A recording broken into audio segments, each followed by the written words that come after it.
Trust me, he said. 2 words I used to believe without question.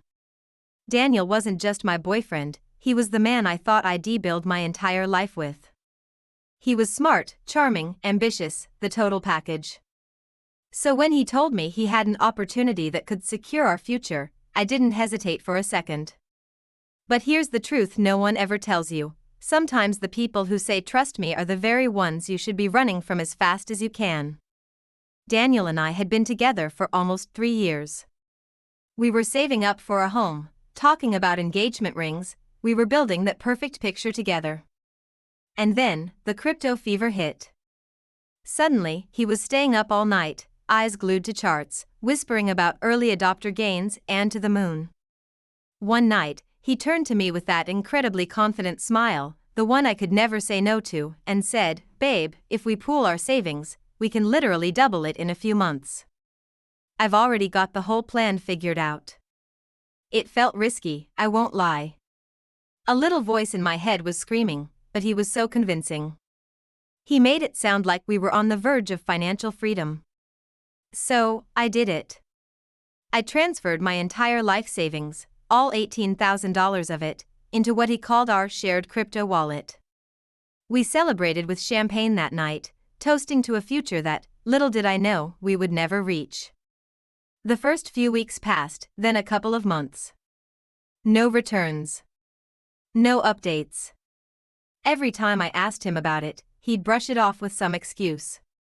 "It's just market dips, babe, totally normal." Or, "We're in the accumulation phase, you have to be patient." He made me feel silly for even worrying. But one day, I went to check the portfolio, and it was just gone. Vanished.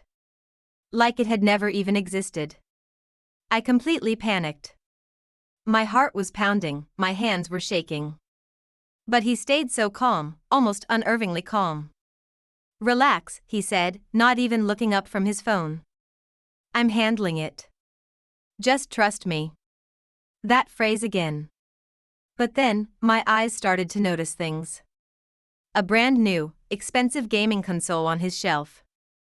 A pair of designer sneakers he'd never owned before. And then, the final nail in the coffin, a Venmo notification popping up on his phone, a transfer from our wallet, directly to his personal account. My stomach just dropped. It hit me like a ton of bricks. The man I loved hadn't made a bad investment. He had deliberately stolen from me. I didn't explode. I didn't scream or cry.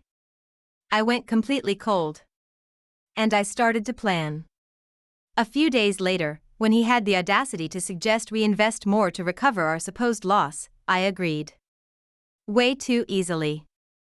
"You're right," I said, as sweetly as I could manage.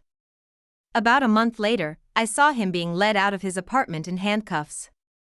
A public apology followed, not because he felt any remorse, but because his plea deal demanded it. I never got every single dollar back, but honestly, I got something so much better. I got the truth, and I got my peace back. It's a hard lesson to learn, but it's an important one. Because love without honesty isn't love at all. It's just another scam waiting to happen. Thank you so much for listening to my story. If this resonated with you, please consider hitting that like button and subscribing for more. Stay safe out there.